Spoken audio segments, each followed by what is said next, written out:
आप लोगों ने भारतीय संस्कृति, भारतीय अध्यात्म, भारतीय वैदिक धर्म और भारत का जो विशेष रूप से इस धरती का सबसे प्राचीनतम और एक मानवीय चेतना के परिपूर्ण विकास से भरपूर जो वैदिक और सांस्कृतिक इतिहास है, उसमें जो पौराणिकता भी है, जिसको मूर्ख लोग भले ही माइथोलॉजी कहते हों, लेकिन जो हर प्रकार से यथार्थ है, वो आदि भौतिक रूप से भी यथार्थ है, आदि दैविक रूप से भी यथार्थ है और आध्यात्मिक रूप से भी यथार्थ है। तो उसको बहुत ही विराट रूप में और बहुत बड़े जन संसद से जोड़ते हुए और कई प्रकार की विधाओं के द्वारा प्रस्तुत करने का जो अभियान चलाया हुआ है, उसमें रामायण का भी, राम कथा का भी हो चुका और उसमें कृष्ण शिव जी के संदर्भ में भी एक कार्यक्रम हो चुका और भी कृष्ण के संदर्भ में भी एक कार्यक्रम हो चुका। अब जो एक धरती का सबसे महान एक विलक्षण कार्य हुआ, युद्ध, और युद्ध के साथ धरती का एक प्रकार से अंतिम जीवन दर्शन, जिससे श्रेष्ठ जीवन दर्शन न पहले था न आगे संभव है, जो एक परिपूर्ण जीवन दर्शन है या जीवन का संविधान है। ऐसी गीता जिस युद्ध में प्रकट हुई, माने विचित्र संगम है कि महायुद्ध भी और महायुद्ध के साथ जीवन दर्शन का प्राकट्य भी। और उस जीवन दर्शन के प्राकट्य की विशेषता ये है कि उस महायुद्ध जैसे विकराल कर्म को भी वह जीवन दर्शन पाप मुक्त बना करके और कर्तव्य की दिशा में कैसे विनियुक्त हो सकता है, यह दिशा भगवान कृष्ण के द्वारा देता है।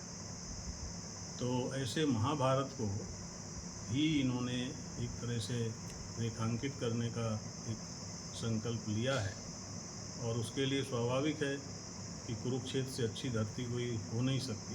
कुरुक्षेत्र से अच्छी जगह नहीं हो सकती। तो कुरुक्षेत्र में वो कार्यक्रम होगा और जो लोग उसमें सम्मिलित होंगे वो निश्चित रूप से जीवन का परम लाभ प्राप्त करेंगे। और एक बात हम ये भी बता दें कि कुरुक्षेत्र वैदिक तीर्थ है। बाकी आजकल के हिसाब से जहाँ मनोरंजन है या जहाँ कुछ रसमयता है या जहाँ कुछ प्राकृतिक सौंदर्य का समावेश है, वो स्थान अधिक चर्चित हो जाते हैं, वहाँ भीड़ें अधिक जाती हैं, क्योंकि उन्हें अध्यात्म से के अलावा भी बहुत कुछ मनोरंजन भी चाहिए होता है, ये सच्चाई है। तो ऐसे बहुत सारे अवैधिक तीर्थ भी अधिक विकसित हो गए हैं, मैं उनका नाम नहीं लेना चाहता, लेकिन कुरुक्षेत्र युग तीर्थ है। जैसे सतयुग का युग तीर्थ नैमिषारण्य है, तो त्रेता का युग तीर्थ पुष्कर है,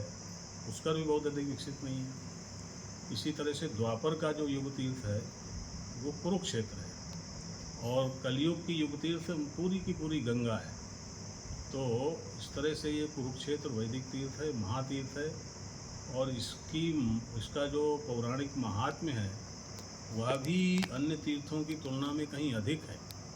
यहाँ तक कि कुरुक्षेत्र चलना है, इतना सोचने मात्र से बहुत सारे पापों से मुक्ति का विधान वो हमें शास्त्रों में मिलता है। तो ऐसे कुरुक्षेत्र में ये कार्यक्रम होगा जहाँ लोग यदि 1-2 दिन भी प्रवास करेंगे तो निश्चित रूप से ये उनके जीवन का